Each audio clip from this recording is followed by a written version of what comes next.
Hi, and welcome everyone. We're just going to wait a few more minutes to make sure everyone has a chance to join, and we'll get started in just a couple minutes here.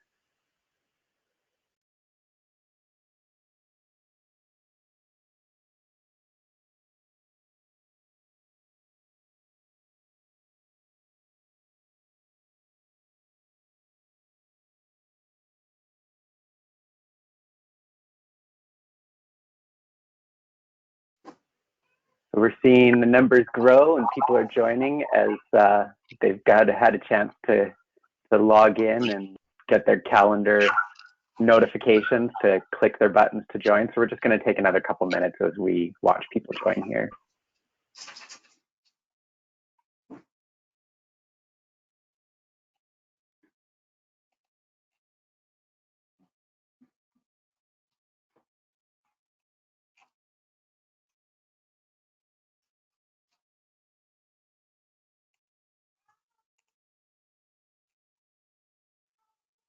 What do you want? You're a pussycat. Go away. Go away. No. Go away.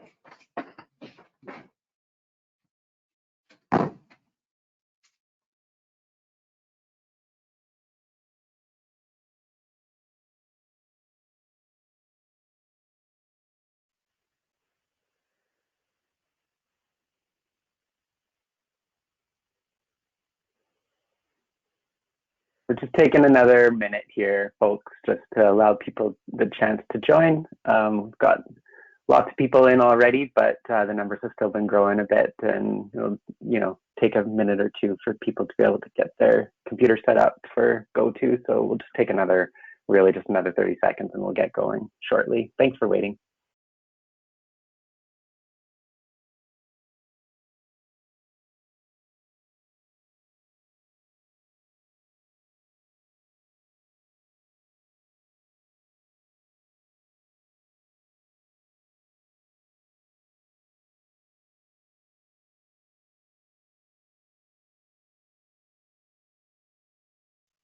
All right, we've had a pretty good list of folks joining, so happy to at least get started with thanking everybody for joining the webinar. And my name is Benjamin Thibault. I'm the Executive Director of Solar Alberta. It's rainy up here in Edmonton at least, and I think the system is pretty wide across the province. So good day to join a webinar and learn about financing for solar. So hope everybody's excited about that, and hope everybody's managing through the strange period that we're going through okay, and keeping well wherever you may be across the province or maybe even outside the province.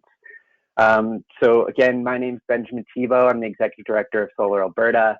I've been spending a lot of my time lately trying to work from home and impromptu hide and go seek sessions with a toddler, which I recommend to anybody who's looking for something to do. It has the benefits of really taking your mind off things, but also really big confidence booster because you can just win big time in so that's really nice. I'm the Executive Director of Solar Alberta, and we're hosting today's webinar in partnership with the Pembina Institute, who have planned this event and invited me to host. So the Pembina Institute is a national nonprofit clean energy think tank with offices across Canada. Pembina works in several areas, including renewable energy, oil and gas policy, climate policy, and energy efficiency. And they focus on conducting research and analysis, convening stakeholders, and providing credible perspectives on climate and energy policy in Alberta and across Canada. I actually used to work with Pembina for just about 6 years, so I know the organization very well and have a lot of affinity for the work that they do, which is really solid.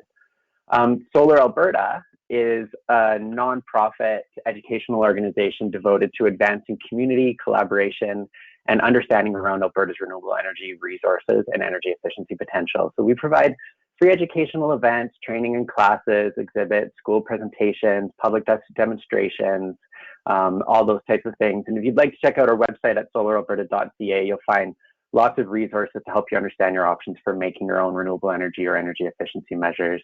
So to name just a couple of these things that we provide, we have a service provider directory where you can check out the services offered by all our business members to help assess your options in choosing like a solar installer or a green builder.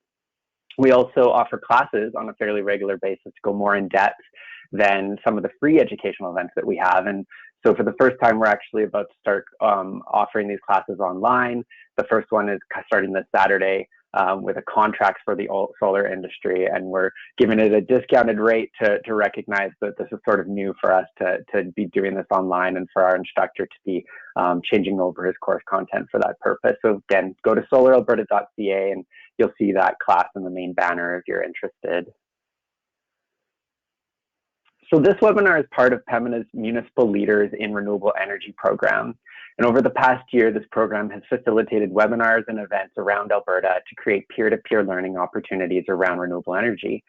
The program has had over 500 attendees attend their events, learning about renewable energy and connecting with their peers who are working towards similar goals. You can also keep an eye out for Pembina's reports that will be released shortly to support municipalities in their transition to renewable energy, and they'll include a primer called Clean Energy Opportunities for Alberta Municipalities and an FAQ called Renewable Energy, What You Need to Know. So that's some exciting content to come. And we'd like to thank the contributors to this program, Pembina's program, for their support. So that's the Municipal Climate Change Action Centre, MCCAC for those who like the alphabet soup, Energy Efficiency Alberta, EEA, the RBCU Foundation, and Environment and Climate Change Canada, or ECCC for the nerds. And we're going to actually start with a quick poll, a survey question. So before we get started with the panelists here, we'd like to get an idea of who is here with us today in terms of the attendees. Somebody in the back end is going to launch a poll for you to fill out, and I'll give you a moment to select which of the list applies best to you. So the options are municipality representative, business representative, homeowner or landowner, solar service provider, or educational institution representative.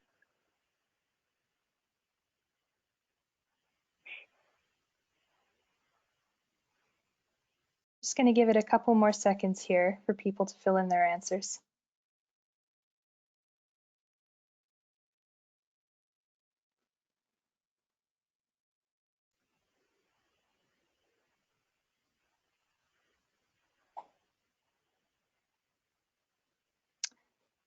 Okay, I'm just going to close the poll. And you'll see the results on your screen in a second. Great. So it looks like we have a decent mix, about a third homeowners or landowners, a third solar service providers, and the balance, the rest of the third is mostly business representative and municipality representatives. So great. Lots of interest in this topic, we know. So before we jump into today's panelists, I wanted to lay a bit of the groundwork for context on our topic today. So I think it's worth reflecting on the recent growth in the solar microgeneration space. So for those of you who are less familiar with the topic, microgeneration is the term of art that we have in Alberta for renewable and alternative electricity generation that is behind the meter and connected to a customer's electricity utility services. And it's intended to allow the customer to produce some or all of the electricity they use over the course of the year. It's the framework that allows consumers to offset their own electricity use, but also to get credit for the energy they feed into the grid when they produce more than they are using in any one moment. And it's a sector that has grown dramatically in the last 5 years. So up to early 2015, the microgeneration framework had been in place for about 5 years at that point, a little over. And up to that point, 5.5 megawatts of solar microgen had been installed in Alberta. And in the last 5 years since then, this has shot up over 12-fold to over 70 megawatts. So this is a serious business today. It's not a cottage industry anymore. It means a lot of companies and a lot of people involved in doing those installations. It also means a lot of customers investing in this. So the approximately 25 megawatts installed over the last year would reflect something in the $50 to $80 million of annual capital investment. So this is, like I say, a serious sector. And the total amount of energy produced by the installed solar microgen in Alberta would be somewhere between $5 to $8 million of electric energy annually. So again, a very serious topic. What you're seeing on your screen in terms of the graph is all microgen. So that's where you're seeing close to about 75 megawatts along the right there has been installed. That's in kilowatts times 1,000, so that's megawatts. But the vast majority of that, so just over 70 megawatts, is solar. So most of what we see for microgen in the province is solar. But another interesting way to look at this, so the vast majority of the uptake over the last few years has been linked to some program providing capital support, most commonly upfront rebates. So the big question facing the sector and people interested in solar right now are what's next, given that the provincial rebate programs have either ended or are close to being fully subscribed. It's not, it's worth noting that some of these, like the agriculture and municipal programs, go back many years before the Notley government. And so, it's not necessarily tied to a particular party in government, but they have also not been renewed recently. And so we're watching across these programs. Some of them are finished, some of them are still open and still receiving applications, but are sort of running out because they haven't been renewed. And we know that access to capital can be a barrier for many residents and small businesses that are interested in solar. And this can also be true for municipalities and school boards as well. So the full impact of the lack of provincial programming is a bit of a question mark, depending on who these investors are. Would they have done their installs anyway, given that solar is, so much more affordable now than it had been even just a few years ago? And so that is still a significant question mark. But there are also still a few things filling the gap. So right now, we still have some municipal programs that are available, like in Edmonton and Medicine Hat. Until recently, we also saw programs in Banff and Canmore, and there's a few others across the province that come and go as municipalities renew them. And we're going to hear today about financing programs with financial institutions, as well as the Made in Alberta PACE programming that's under development in a certain number of municipalities across the province. And there are some electricity retailers as well out there who offer some creative options for receiving a higher credit rate for the net surplus electricity that you produce in the summer months. And so that can give a larger revenue source, which can make the make your project more financeable for you, given that you're going to have this access to some higher revenue in the future. But it's important to realize that every application of a solar installation and every circumstance is different. So some financing or capital supports are more important for some potential microgeneration owners than for others, and there's no one-size-fits-all approach. So part of what we're doing today is sort of canvassing the options that exist currently and also what is forthcoming. So, without further ado, I think we can get started with that. Before I introduce our first speaker, who's Renice, just a heads up to all of you listening in that, time permitting, we have a Q&A session after each of our panelists speaks, and you'll want to put your questions into the menu on the right side of your screen so that our question squirrels in the back end can get them over to me and put them, and I can put them over to the panelists when we get to that Q&A portion. So I'll just introduce Renice. I happen to know all of our panelists. Renice is the Senior Manager, Entrepreneur Capital and Canada Small Business Financing Program Specialist with ATB. She has led the development of unique financial products that have helped budding Alberta entrepreneurs access funding in excess of $100 million, as well as developing ATB's commercial solar and energy efficiency financial products. Renice also happens to be a board member with Solar Alberta, which is where I've come to know her. So let's turn it over to Renice. Hopefully you're able to speak. Thank you very much, Ben. I'm here to talk about ATB's financing products. I can share the slides afterwards, and I will be posting my contact information. So if anybody has any questions after the fact, please feel free to contact me. Next slide, Ben, please. Next one. Perfect. So ATB does have several options when financing solar energy. We have our residential, agriculture, small business, commercial, and nonprofit programs. Next slide. So for our residential financing program, we offer an unlinked line of credit with prime plus 2% for an interest rate. And we also offer an unsecured variable plan personal loan with amortizations of 5, 10, or 15 years with rates as prime plus 2. We do offer 5-year variable rate terms as well. Next one, please. Agriculture, so we offer loans up to $100,000, amortization periods of up to 15 years. We offer loan to values up to 80%. What this means is there will be a 20% equity requirement. We offer rates of prime plus 1% for projects greater than 25,000. The rate is prime plus 2% for contracts less than 25,000. We do also offer fixed rates as well. Next, please. All right, so we do offer several small business financing programs, and this is what I specialize in, is the whole entrepreneur capital piece. So we actually have developed a specialized solar program. What we have here is interest rates of prime plus 2%, fixed rates also available. We offer up to 10-year amortization. Loan to value would be 75%, so that's 25% equity requirement, and there is no financing limits. We also offer a Canadian small business financing program. This is a government-backed program.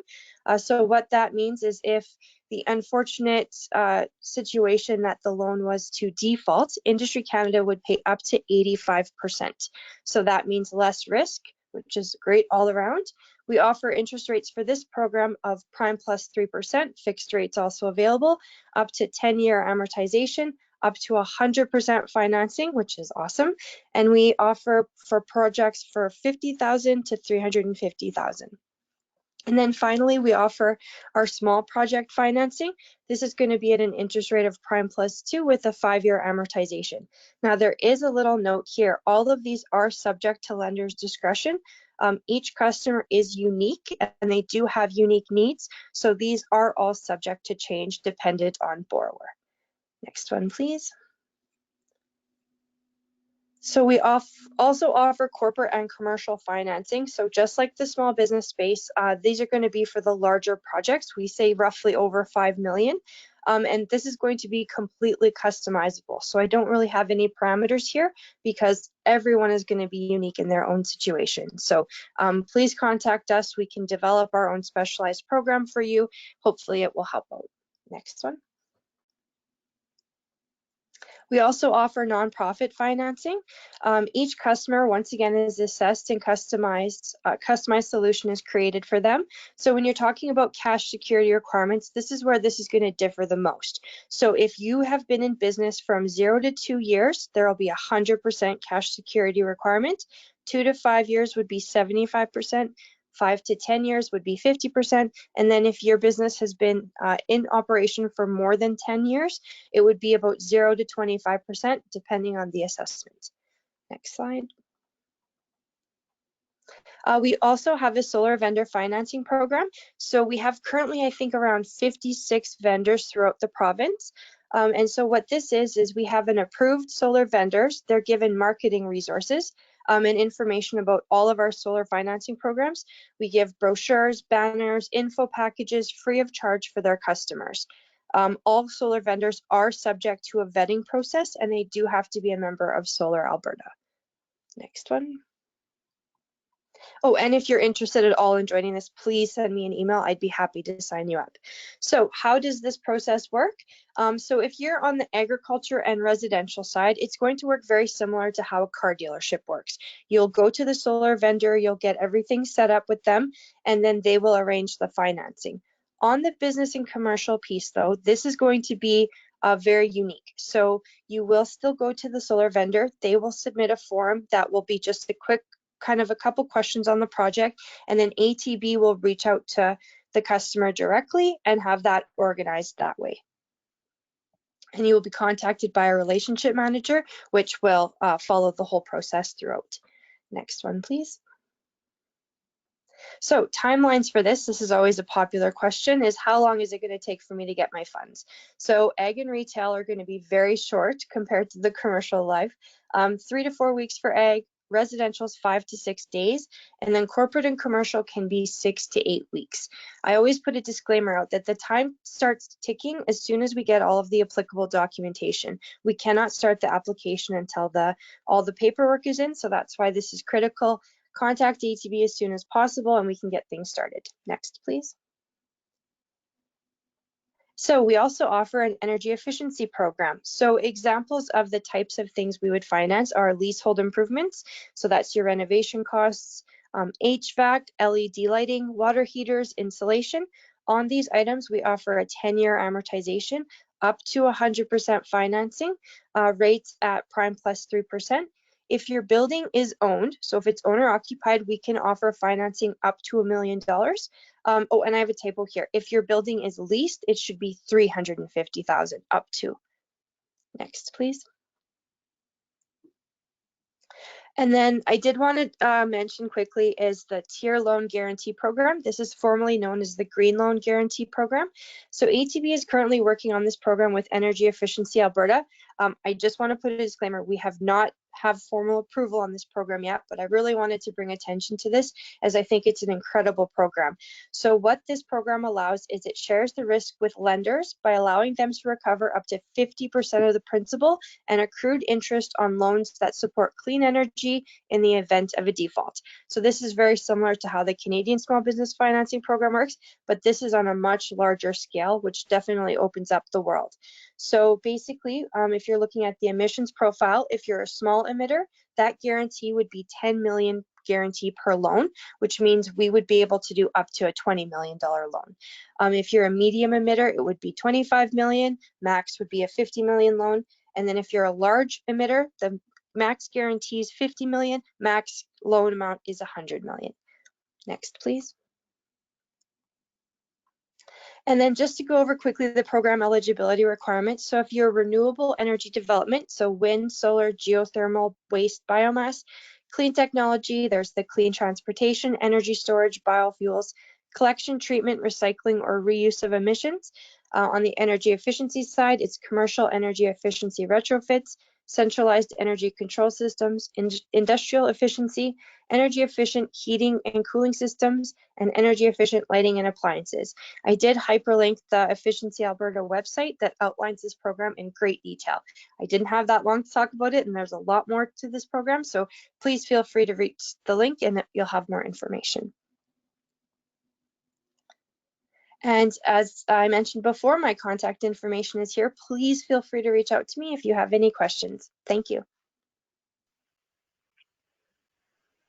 Awesome. Thanks, Renee.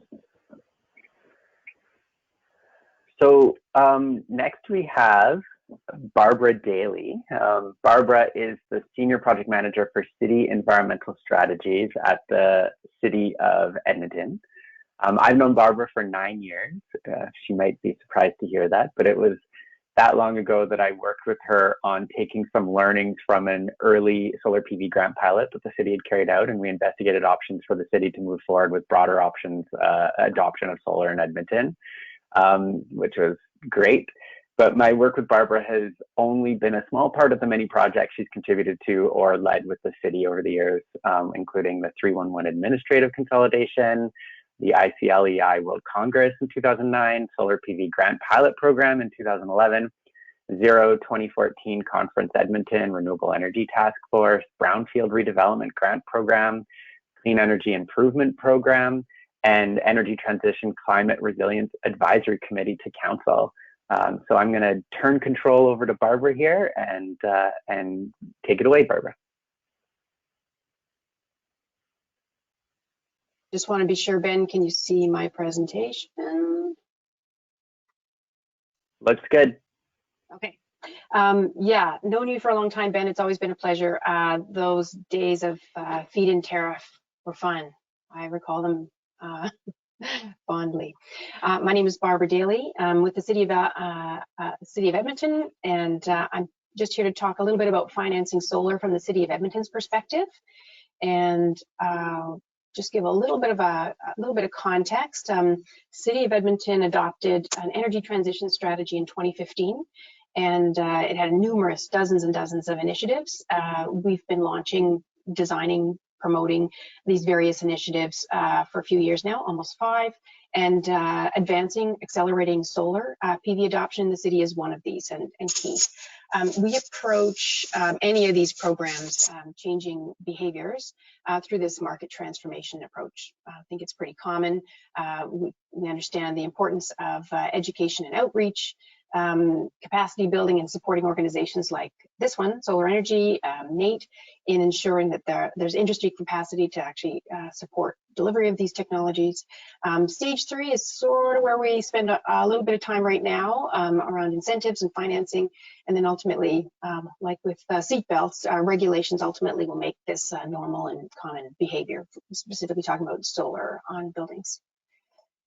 In that first stage, talked about education and awareness. It's a kind of a bizarre looking slide, but we have a pretty interesting tool on the city's website right now. It's a My Heat map, and if you put in your address, a map like this will come up and offers users a little bit of information about their own home in Edmonton and what the potential might be for solar PV on it. Later on this summer, we will launch a better site, same company, but more bells and whistles, that when you log in, you'll see this, but it'll also take you to a better version that offers a little more detail, not just about solar, but potentially energy efficiency programs that might benefit you and just make you a more sophisticated applicant if you are to proceed for one of our solar rebates or one of the emerging energy efficiency rebates. So education and awareness, we've done a number of things, outreach and webinars, events like this, and this is just a useful tool. I think on our site, it gets thousands and thousands of hits, especially when there's a public service announcement or some promotion of a city program, but this new version will be available in the next few weeks and is worth a visit too. So the purpose of my chat today is to talk about financing solar. We currently have, City of Edmonton currently has a solar rebate market. We invite you to check it out. And we've attacked it from a few different angles to accelerate the adoption of solar. And I'll give you just a bit of history about this rebate program. I actually oversaw a rebate program in 2011. And you never want to have a start and stop with incentive. It should be continuous and then be weaned off. So that was definitely something we learned in 2011. But we also tested during that short pilot the interest, commercial, residential, and maybe where the City of Edmonton was getting in the way with permitting and process and awareness. So absolutely took lots of learning from that, from the contractors who participated, and definitely helped us define the program in 2017. We worked with Energy Efficiency Alberta on their rebate program and topped it up by 15 cents a watt to make it a little sweeter, and then ultimately went to $1.05 per installed watt for our combined program. We had EEA actually administer the program, which is great from a couple of angles, especially from the applicant experience, really tapping into both those rebates with just one application form. So feedback said that was a great idea, and we'd like to continue that again. Unfortunately, in May 2019, the EEA rebate ended, and City of Edmonton really is committed to accelerating the adoption of solar. So we did what we could. We've got a program in market, 40 cents per installed watt, and it is oversubscribed. Some of the reason we continue to be really invested in solar in the city, just some of the performance, the results from that combined program with EEA, 633 residential installations and 35 nonprofit. From an economic stimulus job creation perspective, solar is a winner. Hopefully it'll be part of our emerging from COVID effort, more jobs, more stimulus, that combined capacity 4.3 megawatts as a result of that dual EEA City of Edmonton program, and the GHG savings, which is what this is really all about, more than 60,000 tons, or the equivalent of taking 18,000 cars off the road. So I've drank the Kool-Aid. I imagine many people on the call have too, but solar does deliver in so many angles. So a little bit of highlight on the existing program. Please, if you're considering it, have a look. 40 cents per installed watt with a ceiling. Who's eligible is there. We've got 155 systems installed since this was launched in July, and another, 155 approved, another 105 systems completed since that time. And we still have more funding. Expect to go on for several more years. So yeah, check it out, and we'd be happy to entertain your application and help you down this road. Rebates are great, but financing, the ATB offers are comprehensive. Had no idea there were so many. So maybe we're in a little bit of competition, I don't know, but maybe the CEIP program a PACE-like program will be the answer to a different group of applicants to solar. The PACE program is something that the City of Edmonton has been aware of for more than a dozen years. We were at the table for all of the program design with the EA as much as they would allow us, which was terrific. They were a really great partner building this. The City of Edmonton is very interested in launching a pilot. There are a few steps involved, actually opting into the program and a boring bylaw, some bureaucratic things, but we are expected to bring these bylaws to Council in 2020 for their consideration. And the program itself is pretty simple, and it basically sees a municipality providing the financing at a very low rate. We pass through the financing rates that we as a municipality are entitled to, and we have the repayment done through the property tax bill. So if you're a property owner of commercial or residential, you pay property taxes, that's the vehicle through which repayment occurs, very tidy. I was asked to identify, what insights does the City of Edmonton have that make the a tool that we would pursue. And one of them is overcoming objections. If I'm going to sell my house in 2 years, why would I make these investments on solar or other energy efficiency when somebody else will benefit? And technically, don't have to be concerned about that. The obligation for repayment stays with the property on the property tax bill. Also the flexibility of repayment of that CF obligation at any time with no penalty. So it definitely overcomes some objections. The financing is long-term, tied to the life cycle of the investment. So solar would have about a 25-year life cycle, and that's some pretty long-term financing that somebody can lean on. It makes it quite affordable for many owners.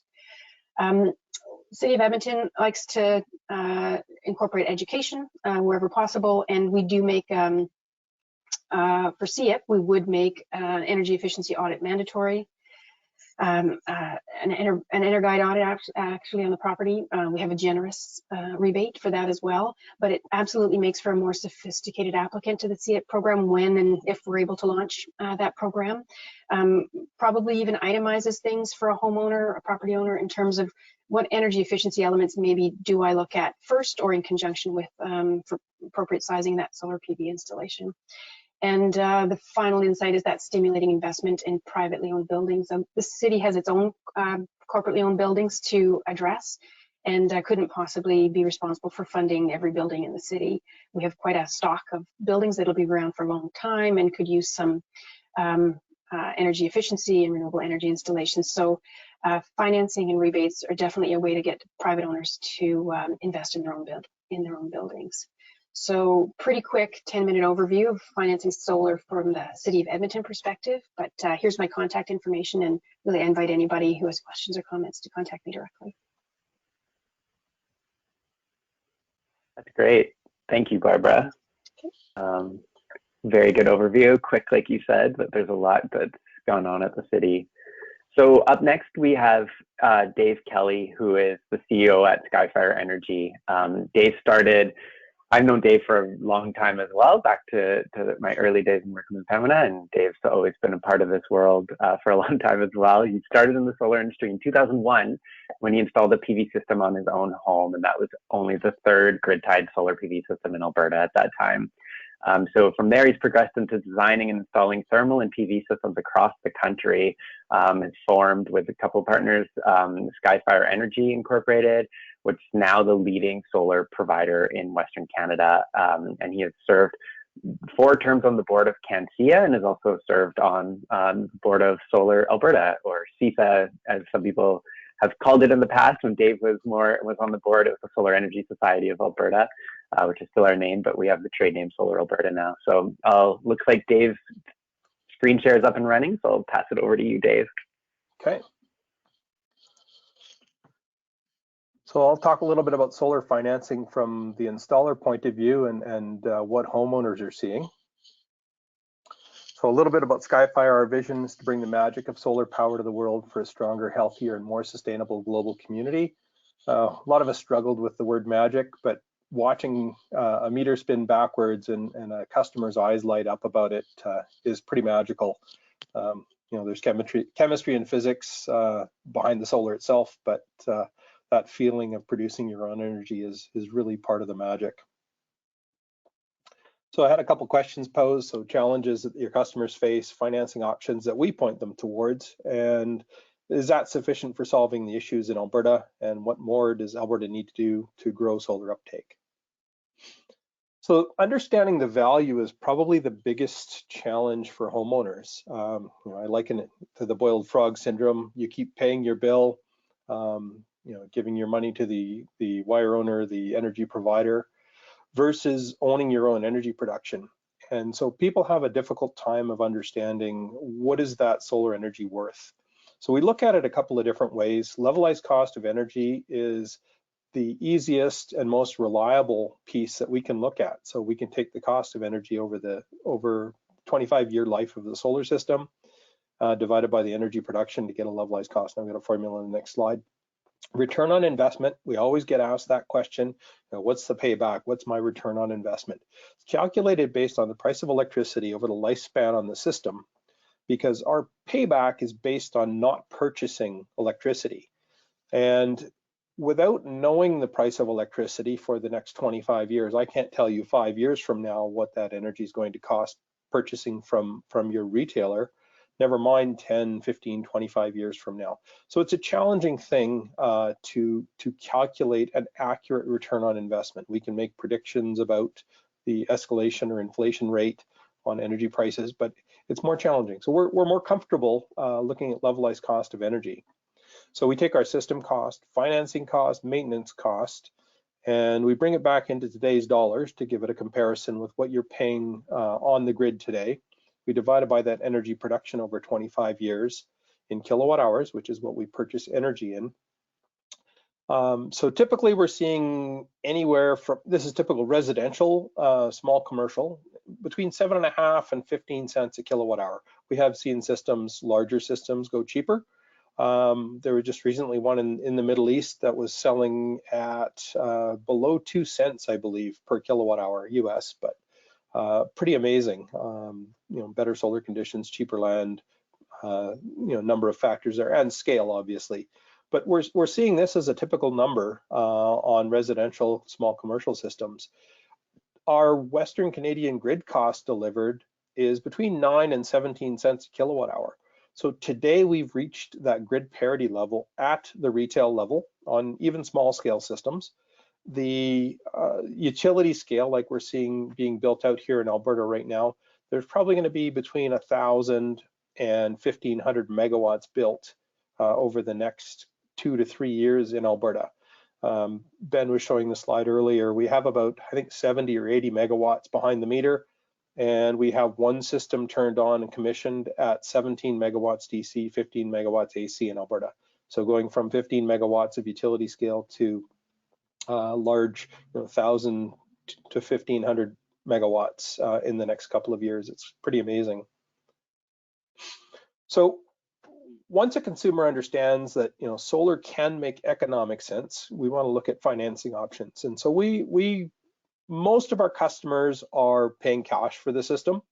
The second way that people are financing this is a home line of credit. ADB talked a little bit about both the home line of credit and third-party solar financing. So there's a number of ways to do that.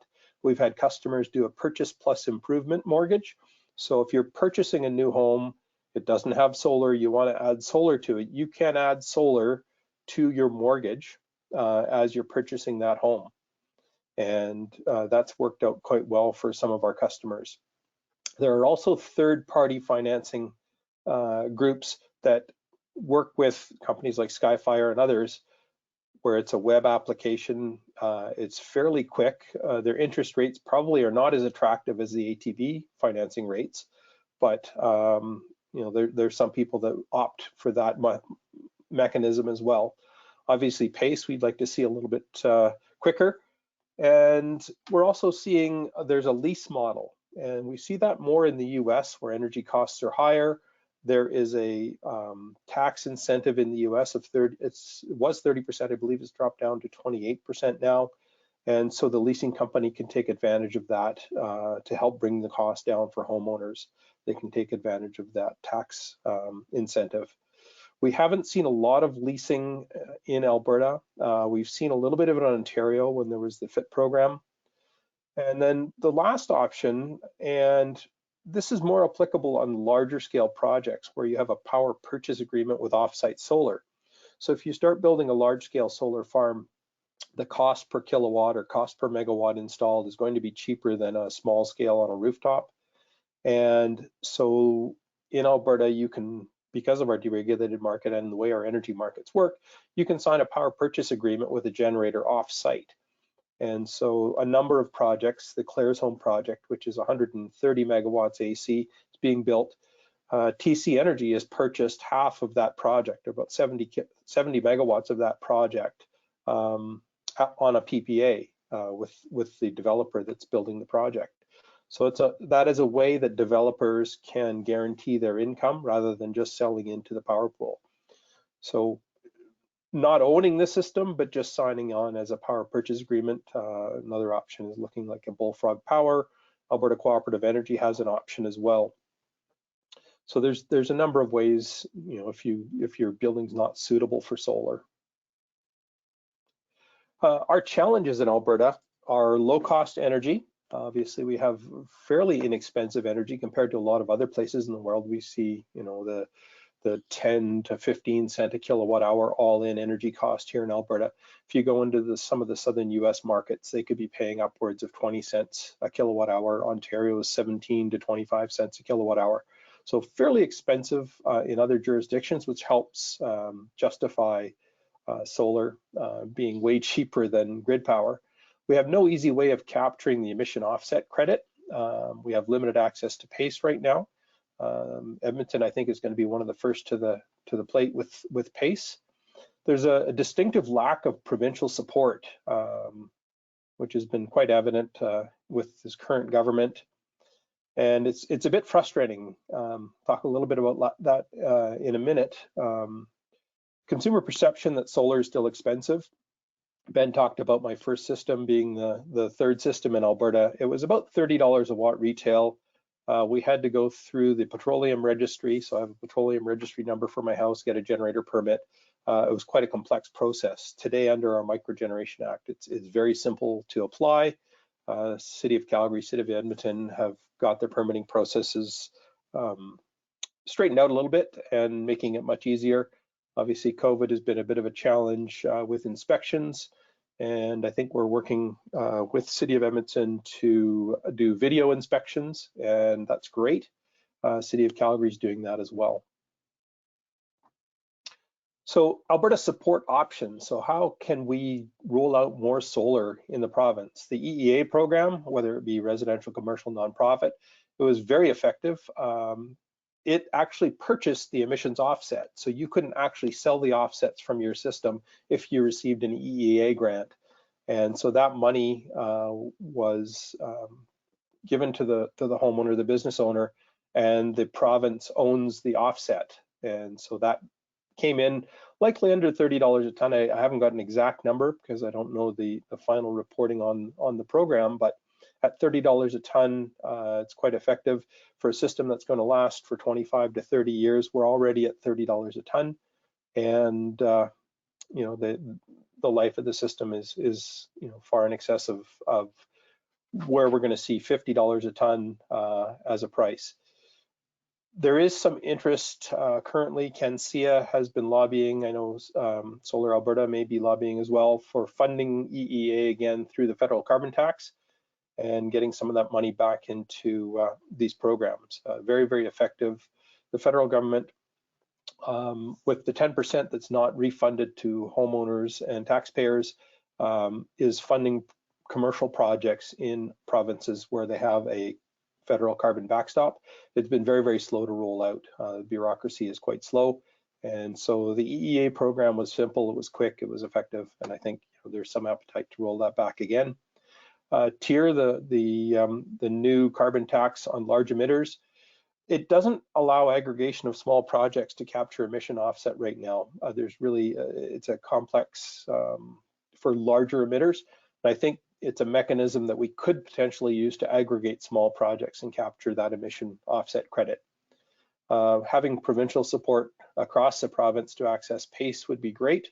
It's up to the municipalities to participate, and not all the municipalities are on board with that. And then I said, we've got lack of support from the provincial government, but we really support all three things that they were campaigning on. Obviously, jobs is pretty simple.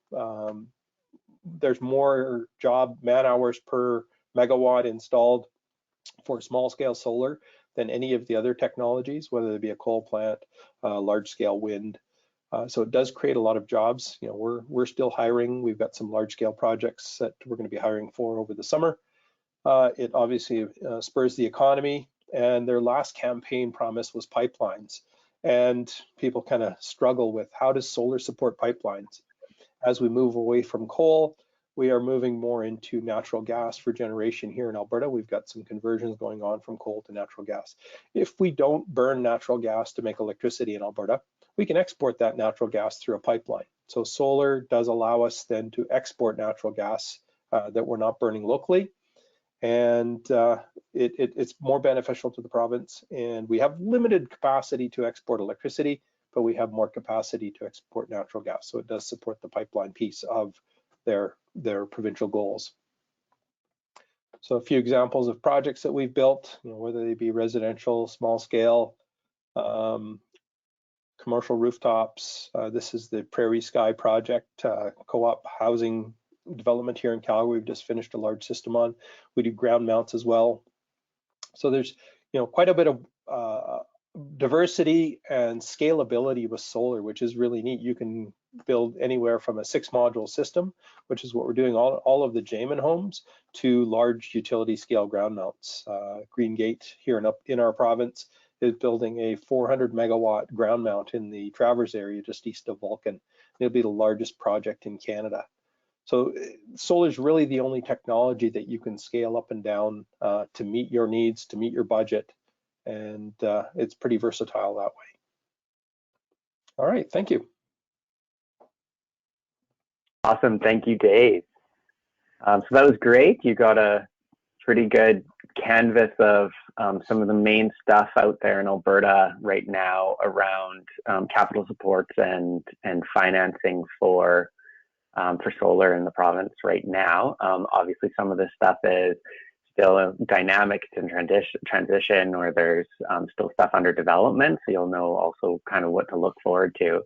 I'm going to jump right into some of the questions that we've already received. Just a reminder that in the menu on the right side of the screen is where you can ask your questions, and like I say, we have people on the back end that'll be able to get them over to me. We have a pretty healthy list already, so we can try and work through some of them. Some of them are pretty quick, simple answers. So Renice has already mentioned that she's happy to share the slides. We've got a question here about whether that's the case for Dave and Barbara as well. Can you guys give me a quick thumbs up or head nod or yes? Okay, everybody will have slides available. Hemina will probably be the one that will go through, and so you'll want to check with them afterwards. So thanks for that. Quick one, I think probably for Barbara. I'm not sure if this is set yet, but the question is, what will be the rate, presumably the interest rate on PACE financing? Is that known? Can you hear me okay? Yeah. Can't get specific on what the rate is yet, but municipalities tend to get extremely competitive rates, and that's what we would pass along. So I would say extremely competitive. How's that? Makes sense that, yeah, I mean, municipalities have access to pretty good financing and I think are actually like precluded from kind of making it a revenue generator. They can only do cost recovery with this program. So that makes sense, yeah. We have a question here that I think allows us to take a moment to take a little bit of a step back, and I'll put it over to you, Barbara, but Dave and Renice might have some thoughts as well. So the question is, what is PACE or CEIP? So Barbara, I'll put that over to you just to take a moment to give a little bit more of the background than maybe was possible through the short 10 minutes that we gave you. Sure. So PACE, Property Assessed Clean Energy, is a program that started in the US and showed some real promise to very economically finance energy efficiency and renewable energy retrofits. So the model is quite simple. A government body, in this case, in the Alberta design, CIP, Clean Energy Improvement Program, a municipality would actually borrow to finance a property owner's energy efficiency retrofits and renewable energy. The program as designed would allow up to $50,000 for a residence and up to $1 million for a commercial property. There's some eligibility criteria that would be evaluated through the application process through EEA, who would administer the program. There's a long list of eligible retrofit investments, quite long, quite impressive, including solar. And the property owner would apply, go through a vetting process, and get the thumbs up, basically, in the ideal scenario, and give their contractors the go-ahead. The work would have to be done according to, permitting requirements and safety codes and that sort of thing. And once done, the municipality actually, through EEA, pays the contractors directly. So ideally, a property owner could 100% finance the energy efficiency and renewable energy retrofits. In addition, City of Edmonton is a fan of stacking, and any rebates that we had available could be incorporated to lower the amount that had to be financed. Again, any permitting requirements or any other microgen regulations would have to be satisfied, but that's the basic model of getting the work done. A property or a CIP, a properties as clean energy item, would be added to the property tax bill once the final totals were calculated and the duration of the financing determined by whatever it is you got done. So for solar installation, you could have it financed up to 25 years. And every year when your property tax bill came in, there'd be an extra line item specific to the CIP obligation, and you'd pay it off. At any time, that could be paid off early with no penalty. And if you were to sell the property, the new property owner would take responsibility for the property tax bill, including that obligation. So pretty simple model. Been successful in lots of places in the US. Toronto has the program, has had it for I think 3 years. They call it the HELP program, strictly residential. Lots of success there. And Halifax, go Halifax, Solar City has been using it strictly for solar installation. So already some proven functionality in our country, and Alberta's got the regulations in place. So next steps for municipalities to opt in and carry on from there. Are you a former? Sorry, go ahead, Dave. Ben, I recall Pembina wrote a white paper on PACE probably 15 years ago. So this is not new. Oh, it's been in the hopper for a long time. There's been a lot of background work on these types of options for a very long time. I'm trying to work on stuff that can be supportive for people without relying on government budget lines and instead relying on, access to financing support. Barbara, are you a former Haligonian? Is that where that comment came from? No, just love Halifax. Okay. They punch above their weight for sure. We've got a couple that I think are fairly quick, maybe, who knows? Sometimes the devil in the details creates some long answers that are necessary, but for Renice, so one is based on the timestamp of when the question came in, I assume it's for Renice. Would you fund projects in BC also? So is ATB's financing support available for anything outside of the province, I guess?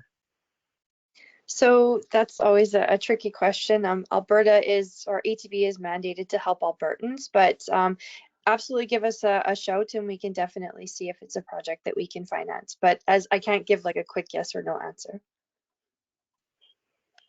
So another kind of eligibility question along those lines is, can a new small business 0 to 2 years assess the small business financing option, Brittany?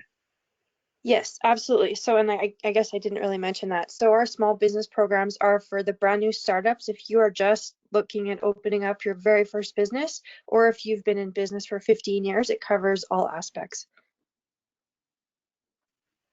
All right, and this question, hopefully you might have this off the top of your head, Renice, but just how many people, organizations have taken advantage of the ATB financing options, and what is the most common category of applicant, is a question that Martha Toy asked. So right now our most common is the residential programs. Commercial has been really tricky.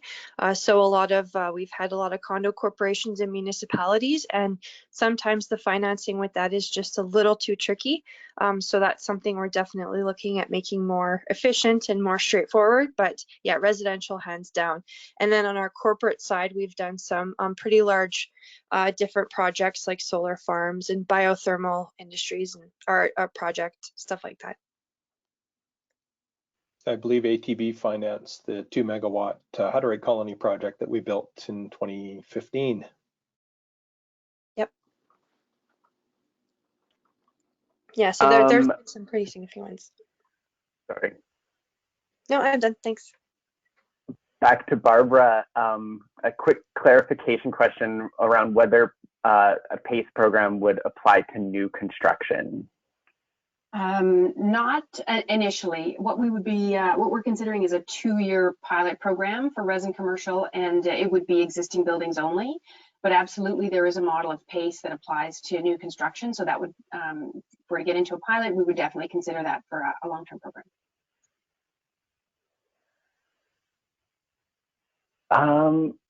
So one, question that maybe Dave or maybe I can try fielding. So if it's asked if the residential PV rebate is, as we said, oversubscribed, when is it expected to be topped up again or reopened for new applicants? I'll let you go with that, Dave. It'd be weird for me to jump in and start answering questions. Well, the program is shut in the EEA program. So there is, I guess it's oversubscribed. We're hoping to see some federal funding come back.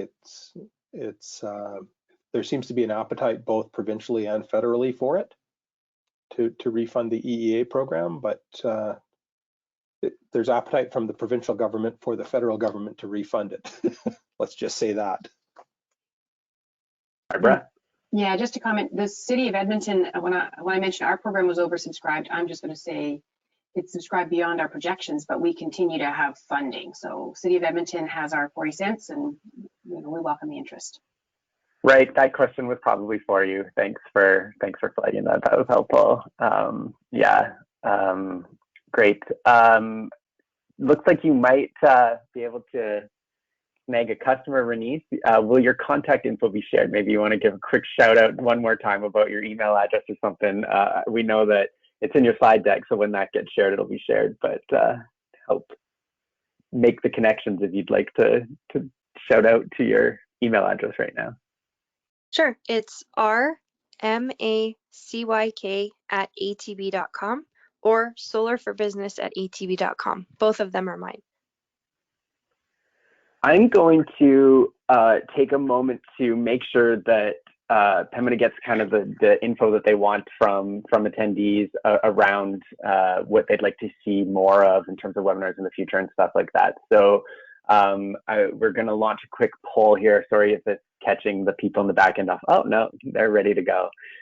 So we're still happy to do a few more questions and answers here, folks. But for the moment, if you could fill out the poll that should have popped up on your screen around which webinars will be of interest to you for the future. The options are further in-depth finance discussions, purchasing shared renewable energy projects with partners, economics of renewable energy projects, investing in solar projects, and investing in community generation. We'll give you a chance to make your selection, but also at the same time, we can maybe while that's up, just to make sure everybody has a chance, we can go to another question here, which is what funding is available for revenue-based solar farms less than 10 megawatts of solar generation? And so this sounds like likely what we're talking about here is something in the small scale generation category or size of project. And, you know, it largely would depend on sort of the circumstances and the situation. I'm not sure, Dave, if you have any sense of what that might look like. It's, you know, depending on who owns the project. You know, there's municipal funding available through MCCAC. There is financing available through FCM, if you are a private owner, you're going to have to talk to your lenders to find a solution for financing that project. Yeah, I think that's exactly right. So there's nothing kind of province-wide or across the board for supporting those small-scale generation projects. There's certainly a lot of them on the books right now, and a lot of people interested in that scale and some of the special revenue sources that may be available for helping to offset the need for distribution builds in those regions and stuff like that. They get into complex issues, but in terms of upfront capital or financing, it just, yeah, it depends on the circumstances. Who are you and where are you, sort of. Yeah. Right? Yeah. So behind the meter stuff, you know, if you've got decent financing available from your existing lenders, it still makes sense. You know, the economics work. I'm just going to close the poll for everyone now that we've got pretty much everyone filled it out. And I'll share the results. Wow. Economics of renewable energy projects was a pretty big winner here. Also, lots of people interested in investing in community generation, which is not a surprise. It's something we definitely hear of a lot, or otherwise investing in solar projects. So that's helpful. And we'll feed into Pemina's kind of thinking on what else to help provide out there for information. We're actually just past time, but I think that everybody's kind of still available in terms of our panel for at least a few more minutes, so we could continue to try and cover off some of the questions. This one is probably well geared to Dave as well. Is there a way to optimize payback from fixed electricity charges? Yeah, the best way to optimize your payback is to use the energy that you're generating while it's being generated. Because of our microgeneration policy in Alberta, we're net billing, which means there's a different rate for energy being exported versus the energy you're purchasing from your retailer. When you're purchasing energy, you're paying the retail price of electricity, the transmission, the distribution, and local access fee if you're in one of the major cities. And if you export, you only get the retail credit. So whether that's 6 or 7 or 8 cents a kilowatt hour, you would get that as a credit, whereas you're going to be paying something in the range of 9, 10, 11, 12, 15 cents a kilowatt hour for your energy coming in. If you generate and use at the same time, you're not buying energy from your retailer, you're saving on all the variable costs and optimizing your payback.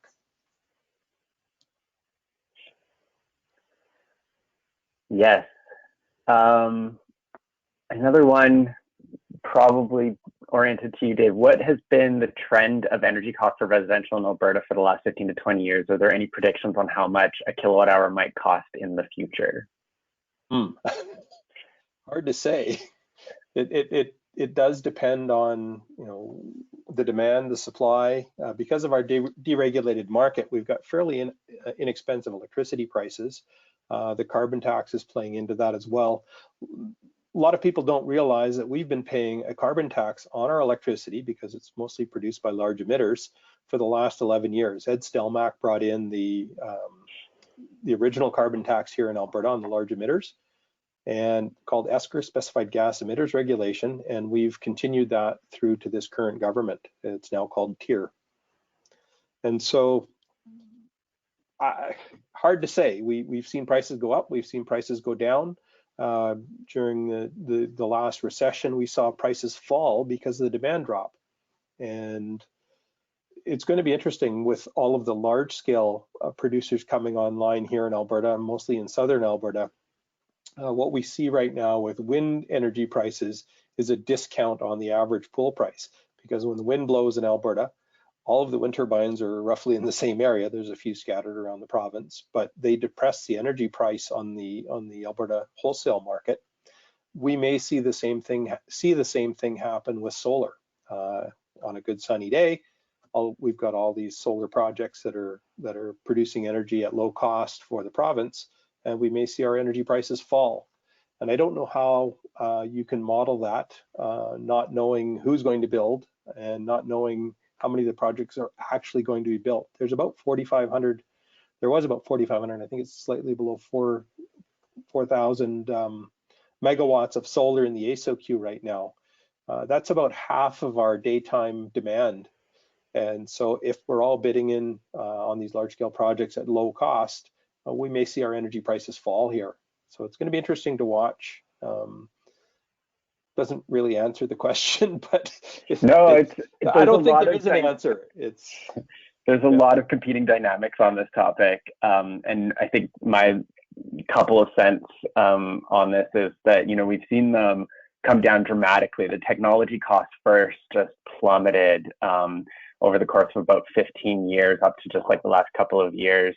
You know, where we're at in terms of that seems like we're at a bit of a plateau in terms of the technology costs, except that there's other technologies now, technology types of solar PV coming around, and once those get into commercialization and the efficiencies of those get better, you might not have a lower cost per kilowatt, but you'll be creating more kilowatt hours out of your kilowatt as those technologies come forward. But the other side of cost of installing solar, of course, is the local soft cost, the local installer costs that aren't on your equipment.